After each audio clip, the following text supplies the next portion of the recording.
The 3-episode rule is something that all old school anime fans know about. It's when you give an anime 3 episodes to see if it really is worth your time in continuing. That way, you get to value your time and not spend it watching something that is just going to depress you. And today we're covering a 90s classic, The Big O. Cast in the name of God, ye not guilty.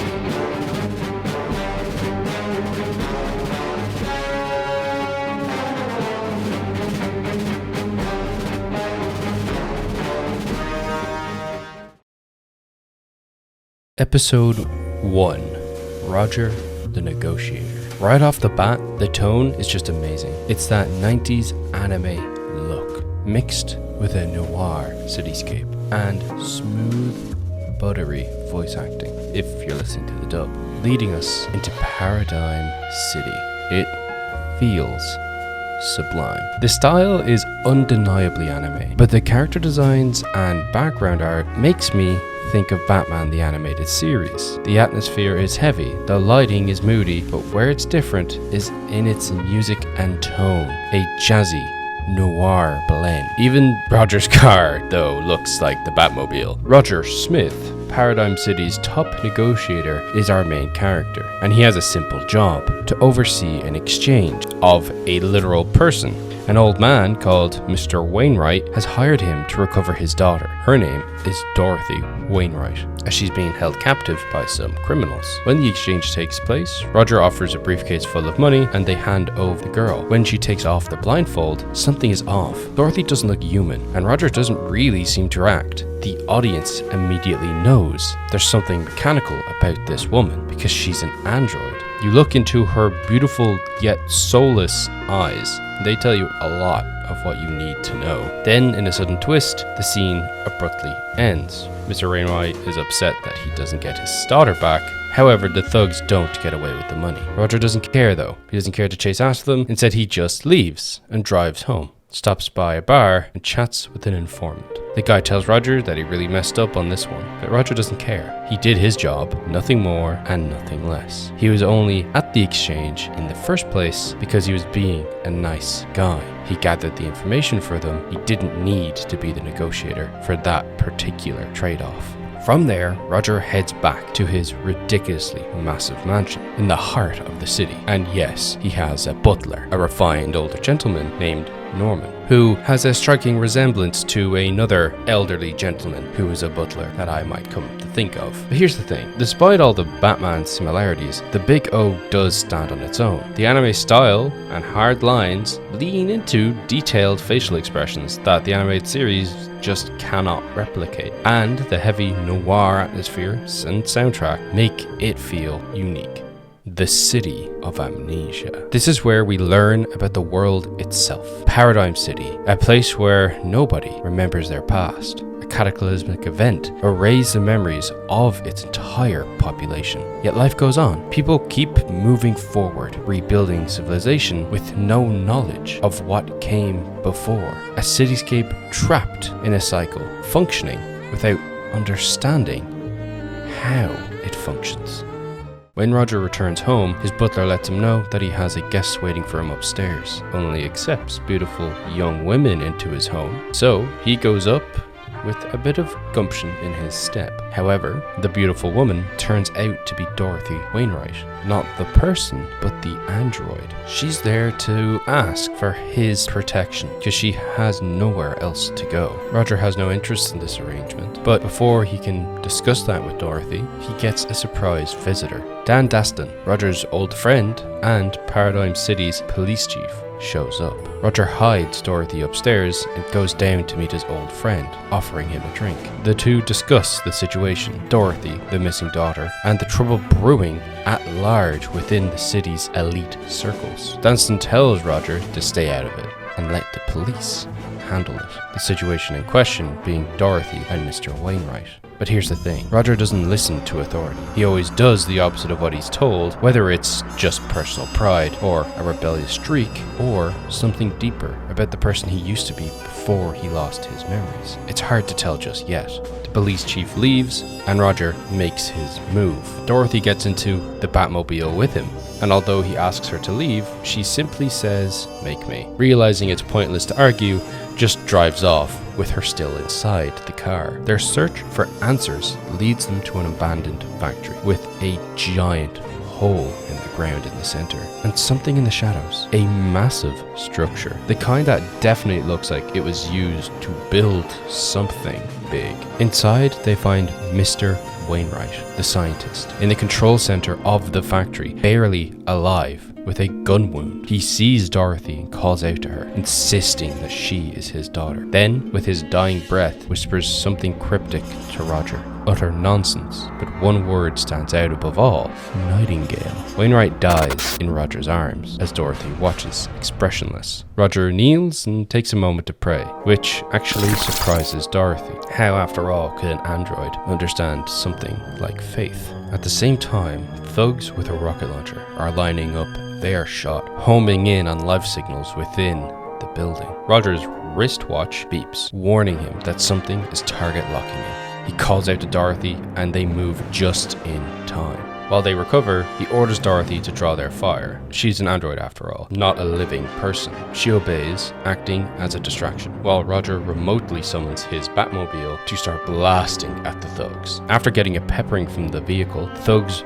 flee, and after the fight, Roger and Dorothy recover and start heading to the car. And when they're about to get back in, she calls him a louse, an android with an attitude. Roger has probably seen a lot, but that is new. Then when things are just starting to settle, Norman calls Roger with some completely absurd news. There's a giant mecha robot attacking the city. This is crazy. We just spent the entire episode building up mystery. A missing girl, an android robot, a mad scientist's last words. And now we're suddenly in mecha anime territory. There's only one thing that could have possibly led into this, and that is the factory scene we just saw. That big factory must have built that robot. That's the only correlation that we have seen. And that isn't even concrete. That could have been used to make anything, even maybe another robot apart from the one we're about to see.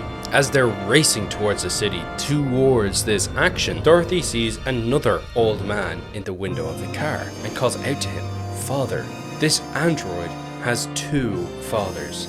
My theory is that she's an android based off a real girl, and that's one of her fathers. And then the other father is the father that actually built her. That way, Wainwright doesn't come across as this like crazy old man. He comes across as a senile old man who sees this spitting image of his daughter, so assumes that it is her. Moving on to the climactic part of the episode, the big robot. This giant robot is being used for robbing a bank. It has tentacle-like appendages that snake through the corridors, only to reach the money and get these tiny little pincers out that are supposed to pick it up. But they're interrupted because it's showtime. Now, Big O, it's showtime!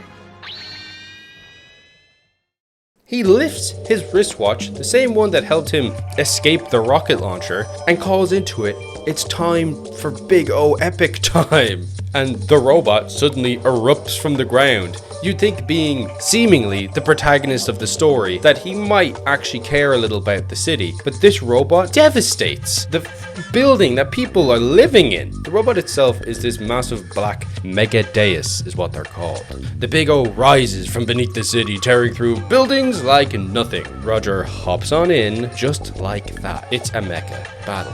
Buildings crumble, the city takes massive collateral damage, but Roger doesn't really seem to care or hesitate at all. And the fight ends with one devastating blow, a pile bunker punch. Now the pile bunker as just a mechanical tool within fiction is fucking cool. It's basically a punch that's driven by this insane piston that shoots forward, granting more energy to the blow. Dorothy watches as the other mech is destroyed and collapsed with a big cavity in its chest. But she calls to it, calling it Dorothy 1. So she has some connection to this machine. She knows this machine. And just like that, the episode ends. It's a solid first episode, especially for its time. The noir theme and feel of the setting is genuinely impeccable. Absolutely adore it. However, no questions being answered. Literally no questions. Only questions asked. What's with the lost memories? Why does Roger control the Big O? What's Dorothy's connection to all of this? And why is there a giant mech robot robbing a bank? Yes, I have this fucking world dominating tool. Let me rob a fucking bank with it. Episode 2 opens where episode 1 left off. The aftermath from the blow that destroyed the Mecha has actually sent Dorothy away. We don't know where she is. She felt a kingship to Dorothy 1, genuinely seeming to stun her. Thus she got caught in the blast. And when the police chief woke up after trying to protect her, she's nowhere to be seen. The police chief then tries to chase the Mecha, that is the Big O, away, so I assume he's some form of vigilante. Needless to say, the guys on foot didn't defeat the big robot. Because no one has any memories of their previous lives, no one knows what the hell is down where the Big O escaped to. Police chief can't chase him down, even if it was fleeting to begin with. But he does vow to find a person who knows what's going on down there, and when he does, the Big O is his. Roger then reveals what's down there, a line of train tunnels that Roger uses to transport the Big O around the city. I wonder just how far those train lines go. Who put them there? Why are they there? As I said, Dorothy's nowhere to be found, so Roger heads home. The technology used to transport the Big O is unbelievably complicated, far more so than what seems to be above ground. Beck, the thug who kidnapped Dorothy to begin with, really wanted Dorothy 1. That was very clear, because Beck is probably the one who was trying to rob the bank. What idiot would try to rob a bank with a Mecha? Beck is stupid enough to make that mistake. But where is Dorothy 2 now? Our Dorothy. He went to visit the informant for more information, and the informant had some. Apparently the mech was newly built. It wasn't something from the past. Someone has recovered their memories to create something like this. And somehow, Beck got his hands on it. Saldana Wainwright helped create that monster. But what does Nightingale have to do with any of this? While exploring the city, he finds Dorothy again. She is with her grandfather from before. Someone she called father? The guy from the window? None of this is making any sense. They go into a lounge and are having a few drinks. However, our hero can't make it in because he's not on the list. But that obviously didn't stop him. He made his way in. While there, he discovers the tale of the Nightingale. The tale was a fable of an emperor from a distant country who loved the song of a mechanical bird. Pretty cool to learn this information while Dorothy is singing on stage. Then he gets a gun put through his back, and a gun put through the old man's back, and demands that Dorothy come with Beck. Beck is here now, and because he's a negotiator, he can tell that this is a bad deal. No shit. You're being held at gunpoint. There's no deal to be made. You have no cards to play. Instead of playing along with it, Dorothy runs to her grandfather, or father, whoever it is, and tries to save them. In doing so, Beck's men shoot the old man, and he dies. That's 2 old men in each episode that are dead. I wonder if episode 3 is going to kill a third. However, Dorothy gets kidnapped again by Beck. Again. I will say Dorothy kind of just kicked one guy's ass, maybe giving her the confidence to do what she did. But once again, it was completely illogical. She's an android, or is she? Who knows? Who knows? Who knows? Maybe she's an android in the sense that the androids from DBZ are androids, where they're not androids at all. They are 100% cyborgs. While they're at the crime scene, Roger's talking to the police chief. And guess who comes a knocking? The big robot. He's back. Big ass hole in his chest. Here to rob the bank again. However, Beck seems to be really struggling to control it. So whatever power source they have for the mech now certainly wasn't as effective as it was before. And you know your boy is saying, Thunderbirds go, and bringing the Big O into action. Also, I'm not sure if it's just in the dub, but the police chief is watching this robot come towards the bank again. He is helpless, and he says, oh my god, it's Mega Deuce. It's coming, Mega Deuce. You get it? Because it's Mega Deuce. They start to duke it out, and the Big O throws a right hook that hits the faceplate of Dorothy 1, revealing what's underneath. Dorothy is being used as a power regulator circuit, basically the thing that was in the chest of the original Mecha. I really don't like the character of Beck, but holy crap, is the animation for him so expressive. When our main character is Roger and he is stone cold Batman face the entire time, it's really refreshing to see this chaotic freak on the screen. Dorothy 1 then rips out the Mega Drill breaker while the Big O is tied up. However, Roger jumps out of his mech onto the big ass fucking Dorothy 1 mech and frees Dorothy 2, jumping back to his original mech, and then Dorothy 1, the opposing mech, falls down to the ground. Basically, he kidnapped the brain so the robot fell down. Dorothy's confused as to why Roger has saved her, and he just goes, did what you asked, I protected you, I'm the cool guy, I'm so cool. Then the screen fades back to Beck, who was controlling that robot remotely. So he's just like, oh god, we gotta go right now.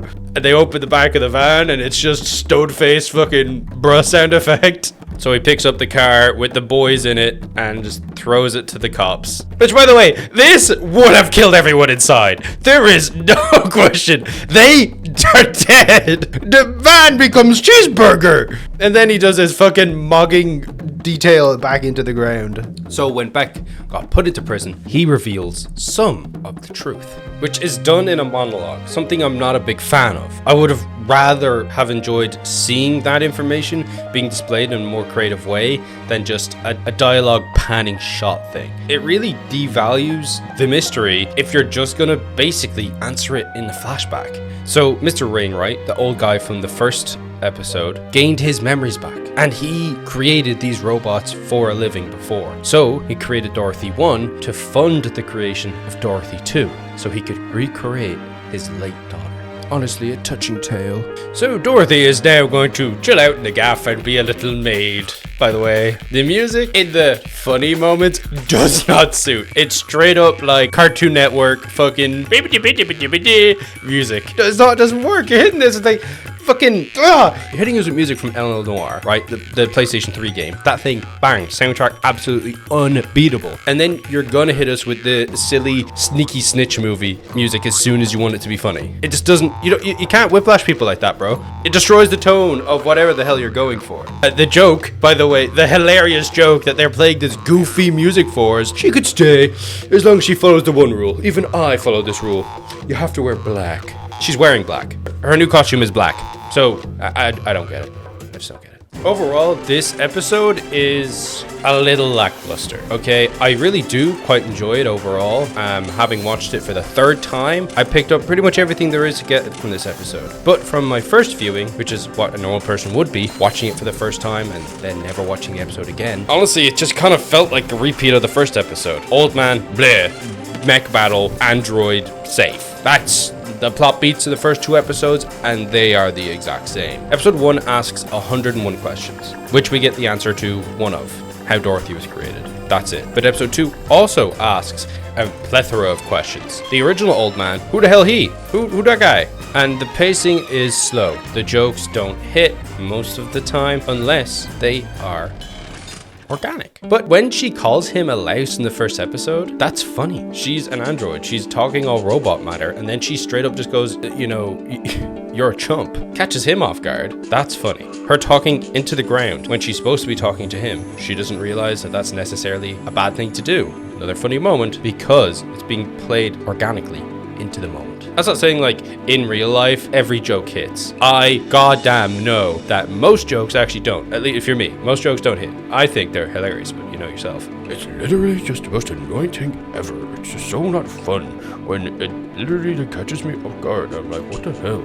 Shouldn't be like making jokes like that. Episode 3 opens up with Dorothy absolutely jamming on the piano. He has a client, Casey Jenkins. She works with Power Management, working with the Paradigm Group. Paradigm run the city. They're a pretty big deal, and Roger doesn't usually take jobs from such clients. So he makes his way to Electric City. He needs to talk to the locals because they're obstructing the electricity because they want to develop the area. They're fairly loose onto actually what the issue is until Roger gets there. They're worshipping a goddamn god over here. A wrathful god that if they turn the power back on will strike lightning of a wrath down upon them. So Roger can't go and turn the power back on through the main entrance. However, he sees someone inside the tower, meaning that there's another entrance. He spots a shack up in the hills, a possible entrance. As Roger approaches the house, a man with a hunting rifle is stalking him. He makes his way to the basement, sees that someone's been inside recently, and when he's about to head down, the old man approaches him. Roger puts his hands up and says, "I'm not one to carry a gun, but I also don't like being slugged from behind." And then he's knocked out. He's looking from behind and knock his ass out. He wakes up tied up in a chair in the man's house. A fairly cozy gaff if you ask me. And he's a classic grumpy old man. "Oh, the kids these days don't know shit. You're like to sleep in, don't you?" The old man is struggling to carry buckets in. As the old man is cursing Roger out, saying he's a lazy old bum, Roger gets out of the binds, picks up the water, and brings it to the kitchen. The old man's surprised because Roger just let himself out of the ropes. Didn't use that in his advantage to maybe strike back at the old man, but instead used it to help him. Say what you will, but it's a nice way to show Roger's character to a new person. Then Roger makes breakfast for the old guy in his own gaff. Roger's like, "I make a pretty mean eggs. They're pretty epic." Puts it down. Old man takes a bite, immediately reaches for the pepper or salt. So obviously it's not that good. Roger then just watches the man work, takes it back. It's a really chill and genuinely enjoyable atmosphere. As Roger's walking around, he hears a creak in the floorboard. He realizes there's a trapdoor. Pulls up the carpet. What do you know it? He was right. He goes down and discovers a lab, a scientific lab. A lab that was used to create genetic research. And he finds a picture of the old man, but he's much younger. Suddenly, the power turns on. Roger is shocked as lightning beams are shooting all over the room. He did nothing. He didn't turn the power back on. So who did? A massive roar, something like a whale, starts screeching in the distance. He runs back upstairs, greets the old man. The old man is adamant that he needs to turn the turbines off. Something bad is going to happen. Roger stops the old man and says, "Let me go down there." And in the corridor, he meets a familiar face. Miss Casey, the woman who hired him. Turns out she's not with Power Management, and she gives Roger a new name, Angel. Lightning starts shooting through the tunnel that they're in. They run to try escape. They make it back to the old man's house, and he's nowhere to be seen. That's when they see lights in the water. And I'm just saying, literal Godzilla music starts playing, so, "Oh, I wonder what's coming. Oh no, it's obviously a submarine. What do you mean it's a kaiju?" Although it's super simplistic, the way that they show the kaiju initially is so cool.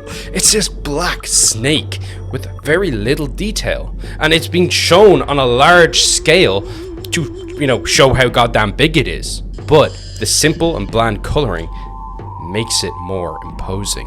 The woman flees, trying to escape the situation, but we know our boy has something up his sleeve. His butler shipped over a little bit of cargo for him underground. Roger summons the Big O. He says, "Big O, it's showtime." Jumps off the dam and just lands in the hand of a metal robot. Oh, I wonder what would happen. Plank! Squish. That's what would happen, okay? And also, the transition between that shot and the next is so jarring. You see a hand in the black screen for half a second, then we're just on this pink lady driving a car. What the hell? Once again, they show the monster again and again and again, and it's so cool because they're doing it in the dark of night. It's a big shadowy creature hiding its true appearance over and over again. It's actually just phenomenal. Every horror movie should hide its monster till the very end, if even show it at all. It's more scary not knowing what it looks like. The Big O and the kaiju start scrapping it out.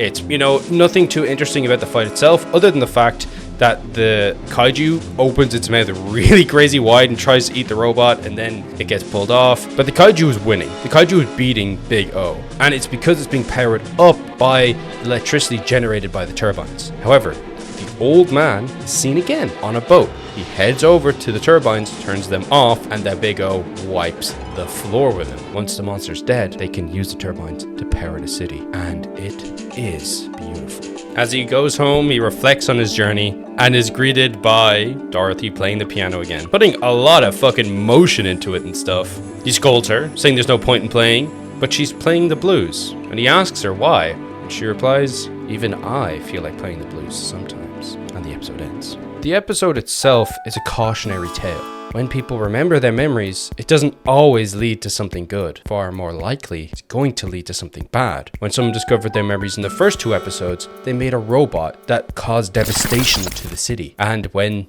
the second person remembered their memories, they created a monster. Like, the old man was a scientist who created the monster. It's a little low key, but that's the reality of the situation. I really enjoyed the 3rd episode more than the 1st and 2nd. They were too slow. And the 1st episode was more of a standalone story, and I really enjoyed it. But does the Big O pass the 3-episode rule? Even though I've been pretty much glazing the show this whole time, I don't think so. Maybe if I watched it when it released on Cartoon Network back in the 2000s. But sadly, that's just not the case. I'm an adult now, and my time is far more valuable to me than it was back then. I need to be careful with what I do with my time. The Big O does set a very interesting mystery up with its premise, but after that fact, the story opens question after question after question, and has no intent on shedding light on many of them at all. The only one that has been answered is how Dorothy was created, and I have a feeling that there's still a lot more to that. And in a run-only show, that shouldn't really be an issue. The point to watching a show like that is to gradually uncover those mysteries. However, those are reasons for watching it in the long term. What's keeping me here in the short term? Within the first 3 episodes, it doesn't feel like much has happened, narratively, and that's with over an hour of my time. Usually, the short-term objective in shows like this would be the fights that keep the viewer coming back every week.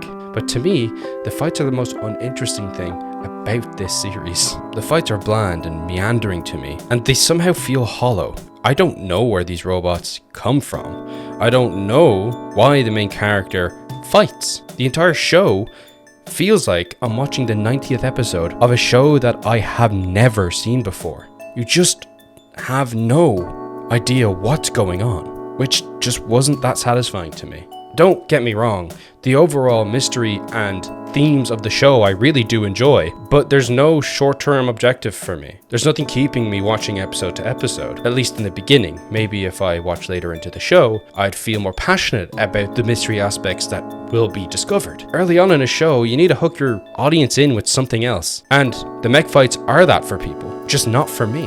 Sure, if I watched the whole show, I would probably like it, but there's probably something I would like better out there. And I'm just not willing to invest another 7 hours into this series. And I honestly feel like I need to say sorry to the Big O.